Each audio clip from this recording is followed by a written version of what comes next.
చిల్లర నాణేల కుంభకోణం వెలుగు చూసింది. ఓ ప్రైవేట్ ఏజెన్సీ దగ్గర లారీలో లోడ్ చేస్తున్న చిల్లర నాణేల బస్తాలను స్థానిక యువకులు పట్టుకున్నారు.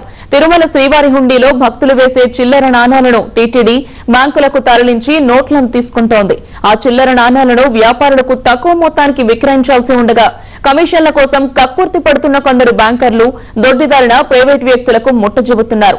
అలా సేకరించిన నాణేలను కొన్ని ముఠాలు పక్క రాష్ట్రాలకు తరలించి భారీగా సొమ్ము చేసుకుంటున్నాయి.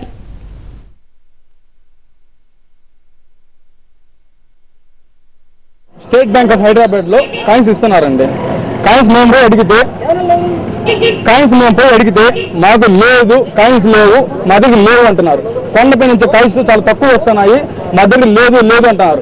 కాకపోతే లేదు అని చెప్పేసి కాయిన్స్ లేవు అని చెప్పేసి ₹1,00,00,000 కాయిన్స్ వీళ్ళకి ఇచ్చారండి.